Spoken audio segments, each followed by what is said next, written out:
Israel is now having to clean up decades of the UN's failure in Lebanon. You may have seen videos showing Hezbollah fortifications, including tunnels, just 100 meters from bases of UNIFIL, the UN peacekeepers. Hezbollah drilled rock, brought supplies, and had terrorists coming in and out, all as UNIFIL watched, and did nothing for 18 years. Hezbollah attacked 25 times from near UNIFIL positions against Israel's people just over the past month. Some of those attacks were fatal. Yesterday, Iran's terror army in Lebanon launched a deadly mass casualty drone attack, killing 4 soldiers, injuring 51, from an area that UNIFIL was supposed to have disarmed. UNIFIL literally had one job, but UNIFIL didn't disarm Hezbollah. Instead, UNIFIL watched Hezbollah fortify southern Lebanon right under their noses. UNIFIL watched Hezbollah deploy tens of thousands of terrorists, hundreds of thousands of heavy weapons, rockets and missiles. And for the past year, UNIFIL watched Hezbollah rain hellfire on Israel's people. Since October 8, 2023, Hezbollah has fired 13,000 Iranian rockets, missiles and drones. 60,000 Israelis have fled their homes and run for their lives from Hezbollah's attacks, all as UNIFIL watched and did nothing. Now UNIFIL forces are refusing Israel's request to get out of the way to safety and leave the border area, as Israel cleans out the Hezbollah positions right under UNIFIL's noses. Now the UN accuses Israel of endangering UNIFIL lives. That's backwards. UNIFIL endangered Israeli lives. The UN is attacking Israel for disarming Hezbollah because UNIFIL failed to disarm Hezbollah and is responsible for Hezbollah's war on Israel's people. UN officials are attacking Israel because the only alternative is to admit that they failed to do their one job. We, the Israeli people, we didn't want to send our soldiers to disarm Hezbollah. We spent a whole year trying to avoid this war, warning Hezbollah, back off or we will have to push you away. We would rather the UN do it, like it was meant to do, under UN Security Council Resolution 1701. But it didn't, for 18 years. So we will. Not because we want to, but because nobody else will. A reminder, for those unfamiliar, what UN Security Council Resolution 1701 is and what it says UNIFIL is supposed to do. Resolution 1701 was adopted to end the 2006 war between Israel and Hezbollah. Hezbollah could begin that war because it operated as an armed group distinct from Lebanon's military. The UN Security Council knew that an end to the war meant an end to Hezbollah's ability to wage war. So the resolution called for the removal of Hezbollah from southern Lebanon and for its disarmament generally. And the UN strengthened UNIFIL, the UN peacekeepers, to do and enforce exactly that. 1701, paragraph 12, quote, authorizes UNIFIL to take all necessary action in areas of deployment of its forces and as it deems within its capabilities. And pay attention, here's an important point. UNIFIL is supposed to ensure that its area of operations is not utilized for hostile activities of any kind, to resist attempts by forceful means to prevent it from discharging its duties.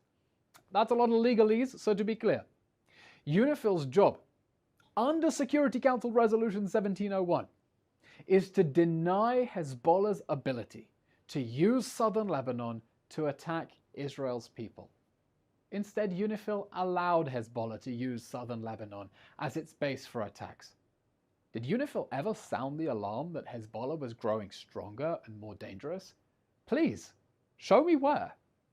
UNIFIL was passive. It allowed itself to be pushed around by Hezbollah. If UNIFIL had followed the resolution, there would be no war today. Instead, Israel is doing now what it must to end Hezbollah's war today and prevent Hezbollah's next war tomorrow. The reason that the Israeli military is operating so close to UNIFIL positions is because that's where Hezbollah built its positions. Hezbollah chose to put UN forces in danger. I hope that UN forces can get out of harm's way, because Israel has no desire to see anyone being harmed. You know who does want to see people harmed? Hamas. Hamas is still preventing Gazans from leaving combat areas to the humanitarian zones. Literally, Israel is trying to get Gazans to safety. Hamas is trying to keep them in danger. Israel just released a recording where a Palestinian in Gaza complains, "When we follow the army's instructions and try to go to al-Mawasi, the humanitarian zone, there are people who come out and start hitting us with sticks, telling us go back, go back."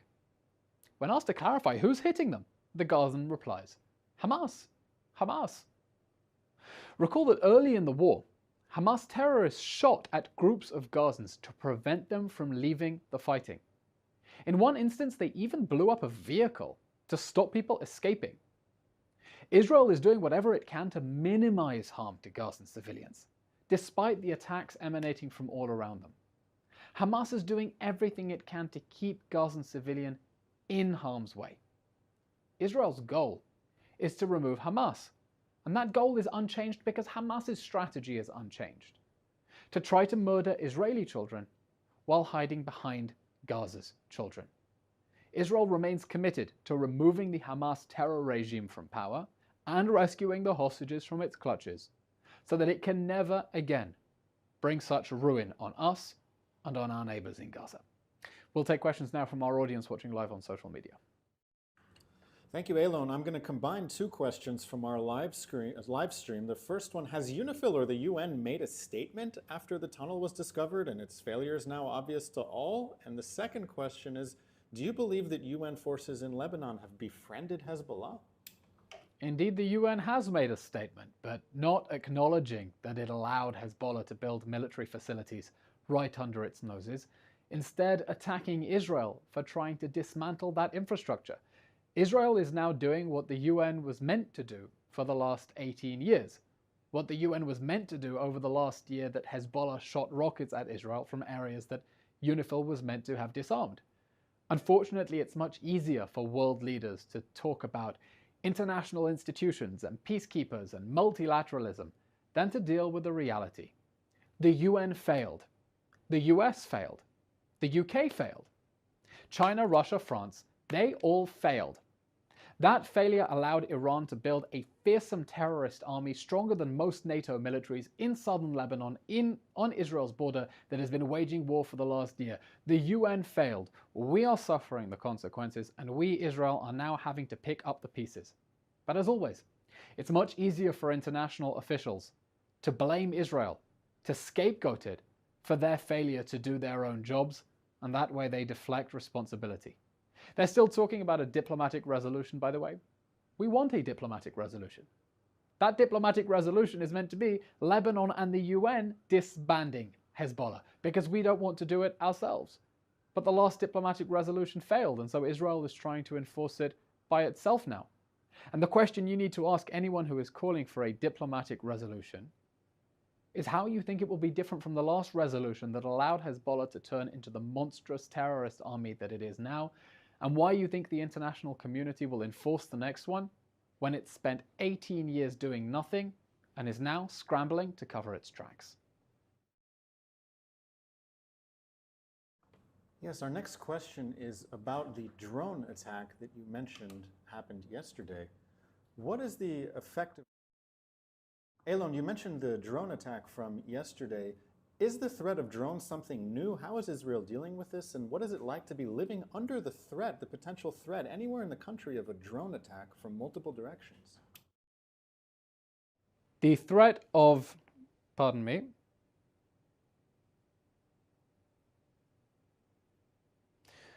the threat of drone attacks is new in this war. It is one of the most terrifying developments because Israel's Iron Dome facility, which is able to shoot down rockets, can't necessarily target drones. We're talking about small aircraft that fly not very high above the ground and can maneuver, and that makes them very difficult to intercept. We've had drones coming from all possible directions. A massive drone attack from Iran back in April. Drones coming from the Houthis in Yemen. A few months ago, they hit an apartment block in Tel Aviv and murdered a man in his bed. On Yom Kippur, we had a drone attack from Hezbollah in Lebanon that crashed into an old age home. in Herzliya. And just yesterday, the biggest mass casualty incident since the October 7th massacre itself, when Hezbollah in Lebanon sent a suicide drone into Israel, killing 4 Israeli soldiers, seriously wounding 7, and wounding many others. There were no sirens, they weren't picked up, and this is going to be a serious challenge for Israel going forward to try to deflect the attacks from drones, which are very cheap to produce and very difficult to intercept. And that's a reminder that Israel needs to be at the top of its game and needs to have all the top defensive capabilities, and why it is so dangerous right now that anti-Israel activists around the world are trying to destroy cooperation between Israel and neighboring countries, to cut off arms supplies, because they want to leave Israel exposed and vulnerable as it is fighting for its life on 7 fronts against an Iranian regime and their proxy armies with increasingly sophisticated weapons. This is a question from our YouTube live stream from Tabia in Germany, who asks, can Israel stop allowing UNRWA to be present in Gaza and or the West Bank? Is anyone going to de-radicalize the Palestinians after the war? The international community is going in the wrong direction now if we want to see sustainable peace between Israel and our neighbors, the Palestinians. In order to make that possible, we need 3 things, the 3 Ds. Destroy Hamas. There can be no peace while Hamas still governs Gaza. Demilitarize Gaza. There can be no peace if Gaza is still controlled by a terrorist group with rockets and weapons. And de-radicalize Palestinian society. The Palestinians in Gaza need to understand that their leaders are responsible for the horrific decision to drag them into the October 7th war out of a commitment to a forever war to destroying the state of Israel in any borders whatsoever. The more steps we have by the international community to tell them October 7th was the right thing, the more likely they are to relapse into terrorism. That's what happens when countries like Norway, Spain, and Ireland recognize a non-existent Palestinian state. That's what happens when countries like the UK commit more funding to UNRWA. They're telling the Palestinians that terrorism works. Unfortunately, even our allies are sending the wrong signals to the Palestinians out of a complete misunderstanding about the conflict that we are in. For over 100 years, the Palestinian National Movement has been fighting a forever war to destroy Israel and have been unable to accept Israel's permanent existence. And if you want your leaders to promote peace in the Middle East, instead of pushing it further away, you need them to empower the Palestinian leaders who are willing to stand up and say that the state of Israel has a right to exist as the Jewish homeland. But as long as they empower the people who think that terrorism is the way forward, they are pushing peace further and further away. Eylon, this is a question we're getting on multiple platforms. It's been a number of days now since Iran fired 180 ballistic missiles at Israel. What will the Israeli response be? When should we expect it? And what else should we know about this situation? It has been 2 weeks since one of the biggest ballistic missile attacks in history. 200 ballistic missiles. Everyone in the country had to run for shelter. And Israel is weighing up its response. We have just received a delivery of very sophisticated anti-ballistic missile systems from the United States. And Israel is planning its response. The defense minister is warning that it will be serious, that it will be a surprise, that the Iranians will not understand where it is coming from or how it happened. Now, we don't know exactly when this is going to happen. Israel will have different strategic considerations about whether to do it now or a little bit later. Let's remember that the Iranian regime built Hamas and Hezbollah in order to protect the regime. And those terrorist armies are now on their feet, on their knees. Israel has decapitated Hezbollah's leadership. It has reduced its weapons stockpiles to maybe a third of what they were. It's possible that Israel wants to weaken Hezbollah a little bit further, to weaken Iran's defenses before taking on Iran itself. But the whole world needs to be prepared for what is happening. Israel will strike Iran. And Israel will strike Iran because if it does nothing, it will send the Iranian regime the message that it can shoot ballistic missiles at us with impunity, that it can fire ballistic missiles, send a whole country into the bomb shelters, and there will be no consequences. If that's what Israel does, the next ballistic missile attack will only be a matter of time. So we need our allies to stand by us as we show the Iranian regime that there are consequences to its aggression, and the war that they are fighting against us on 7 fronts. Our final question today is from Rachel on Instagram, who asks, how is Eylon staying sane in these times? Coffee. No, I'm joking. Look, everyone in Israel is operating under immense pressure and stress since the October 7th massacre and the war that it started. We are fighting for our lives on 7 fronts.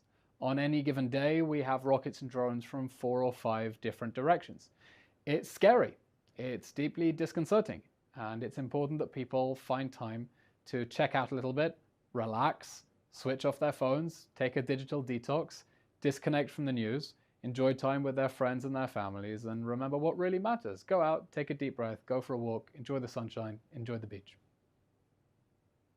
Okay, that's all we have time for today. Thank you for tuning in. We'll be back tomorrow at 3 p.m. Israel time. Please follow the Israeli Citizen Spokespersons Office on all the social media platforms and help to get our message out to the world, because we are fighting for our lives, and your support and you speaking up really, really helps us hold the fort. Thank you very much.